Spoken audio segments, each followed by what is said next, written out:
Assalamualaikum warahmatullahi wabarakatuh.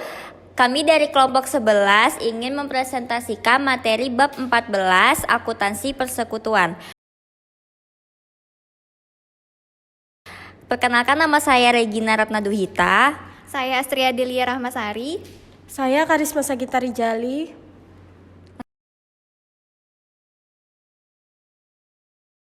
Baik, saya akan menjelaskan materi Badan Hukum Persekutuan. Persekutuan merupakan salah satu bentuk badan usaha yang bertujuan untuk mencari laba atau keuntungan. Selanjutnya ada definisi memberikan beberapa poin mengenai persekutuan, yaitu yang pertama, persetujuan dua orang atau lebih. Yang kedua, menginvestasikan sesuatu. Yang ketiga, memperoleh keuntungan dan dibagi kepada sekutu. Selanjutnya, beberapa hal dalam perjanjian persekutuan. Yang pertama, nama dari persekutuan dan nama dari para sekutu. Yang kedua, jenis usaha yang akan dijalani dan jangka waktu perjanjian persekutuan.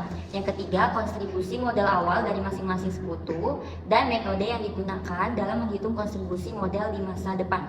Yang keempat, spesifikasi lengkap tentang distribusi keuntungan dan kerugian termasuk gaji, bunga atas saldo modal. Yang kelima, prosedur yang digunakan dalam perubahan persekutuan seperti penambahan sekutu baru dan berhentinya sebuah sekutu.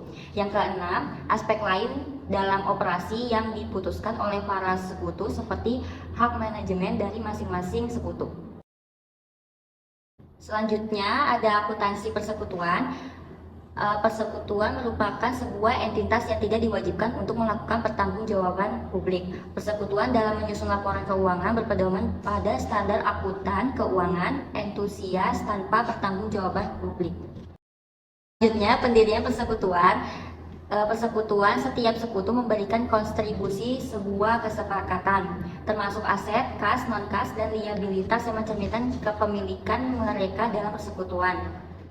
Kontribusi liabilitas dapat dilakukan jika nilai aset sekutu yang dikontribusikan lebih besar daripada nilai liabilitas, karena liabilitas dapat mengurangi nilai kontribusi sekutu dalam persekutuan. Selanjutnya, kontribusi kas. Nilai kas yang dikontribusikan oleh sekutu akan menggambarkan kepemilikan setiap sekutu atas aset neto persekutuan.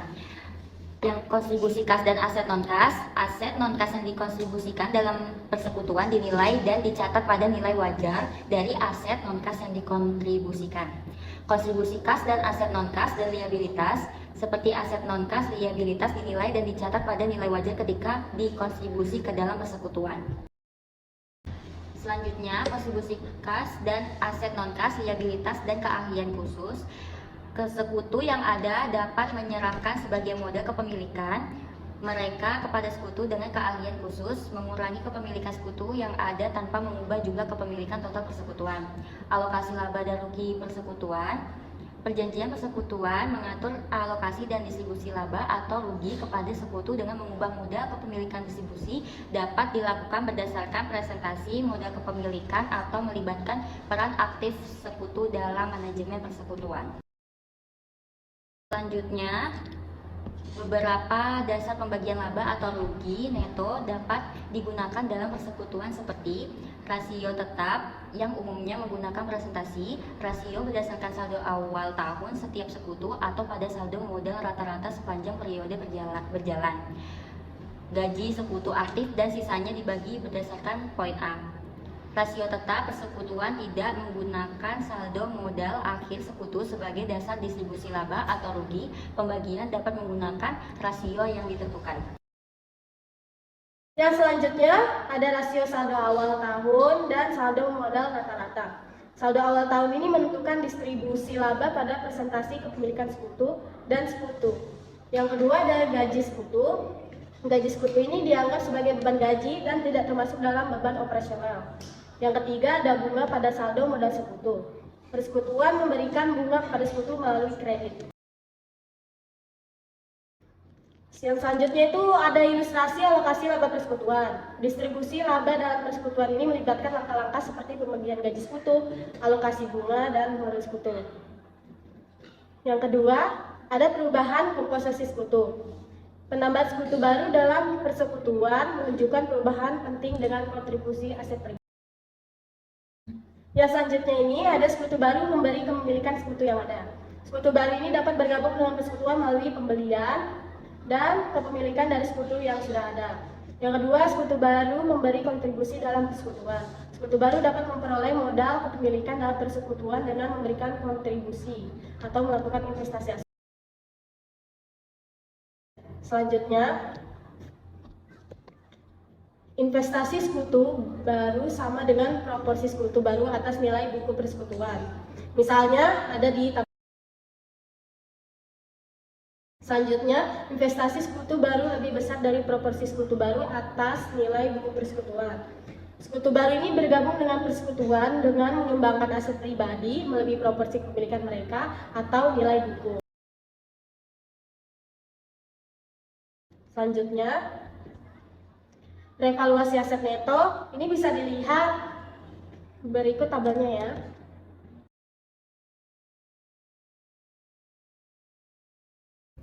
Selanjutnya, pengakuan goodwill. Jika selisih investasi sekutu baru tidak dapat diidentifikasi sebagai kenaikan aset persekutuan, maka selisih tersebut dapat diakui sebagai goodwill dengan menaikkan modal sekutu berdasarkan persentase kepemilikan masing-masing sekutu. Selanjutnya, metode bonus. Sekutu baru kadang memberikan bonus kepada sekutu yang sudah ada saat bergabung dalam persekutuan, karena nilai perusahaan telah terbentuk dari hasil operasional, investasi, dan jasa yang diberikan oleh sekutu yang sudah ada sebelumnya atau saat persekutuan didirikan. Selanjutnya, investasi sekutu baru lebih rendah dari proporsi sekutu baru atas nilai buku persekutuan. Nilai investasi sekutu baru lebih kecil daripada modal yang diterima setelah bergabung dalam persekutuan dan dapat dimanfaatkan oleh persekutuan. Baker et al. Tahun 2015 mengusulkan 3 pendekatan alternatif untuk memperhitungkan perbedaan tersebut. Ketiga pendekatan tersebut yaitu, yang pertama, merevaluasi nilai aset yang menurun, yang kedua, mengakui goodwill dibawa masuk oleh sekutu baru, dan yang ketiga, menggunakan metode bonus. Selanjutnya, sekutu mengundurkan diri dari persekutuan. Ketika salah satu dari sekutu mengundurkan diri dari persekutuan, maka secara tidak langsung persekutuan dibubarkan. Tetapi, bisnis persekutuan tetap berjalan dengan sekutu yang ada. Jika terdapat sekutu yang berhenti, maka sering sekutu yang ada membeli kepemilikan sekutu yang berhenti dengan harga pembelian. Selanjutnya, likuidasi persekutuan. Proses ini mencakup pembubaran hukum dan ekonomi dengan mengonversi aset non-kas menjadi kas serta membayar utang sebelum mendistribusikan sisanya kepada para sekutu. Nah, ini tuh terjadi karena berbagai faktor seperti meninggalnya sekutu, penjualan bisnis, atau kebangkrutan. Wegan et al. Tahun 2008 mengungkapkan beberapa hal penting yang dilakukan dalam melikuidasi persekutuan. Yang pertama, menjual aset non-kas menjadi kas dan mengakui keuntungan atau kerugian. Yang kedua, mengalokasikan keuntungan dan kerugian kepada para sekutu berdasarkan rasio laba. Yang ketiga, membayar utang persekutuan. Dan yang terakhir, mendistribusikan sisa kas kepada para sekutu berdasarkan saldo modal sekutu. Selanjutnya, likuidasi dengan tidak kekurangan modal. Saat likuidasi persekutuan dan semua saldo modal sekutu memiliki saldo kredit, maka disebut likuidasi dengan tidak kekurangan modal. Setiap sekutu menerima sisa kas dari proses likuidasi persekutuan lebih besar dari saldo modal. Selanjutnya, likuidasi dengan defisit modal. Persekutuan dapat mengalami defisit modal jika mengalami kerugian yang berturut-turut. Likuidasi persekutuan dilakukan dengan proses yang pertama, mencatat penjualan aset non-kas, yang kedua, mengalokasikan kerugian telah terrealisasi kepada modal sekutu, yang ketiga, pelunasan liabilitas, dan yang terakhir, mengalokasikan sisa kas kepada para sekutu. Selanjutnya, pembayaran atas defisit modal sekutu. Jika saldo modal sekutu mengalami defisit setelah likuidasi persekutuan, sekutu yang bersangkutan perlu membayar kas kepada persekutuan untuk menutupi kekurangan modal tersebut. Dan yang terakhir, tidak terdapat pembayaran defisit modal sekutu. Sebagai contoh, misalnya, seseorang tidak dapat membayar defisit akun modalnya, sehingga sekutu lainnya sepakat mendistribusikan saldo modal untuk menutupi defisit tersebut. Distribusi ini mengakibatkan pengurangan saldo modal setiap sekutu karena dicatat pada debit, sehingga saldo modal orang tersebut menjadi nihil. Sekian pembahasan dari materi kami. Semoga apa yang kami sampaikan dapat dipahami. Terima kasih.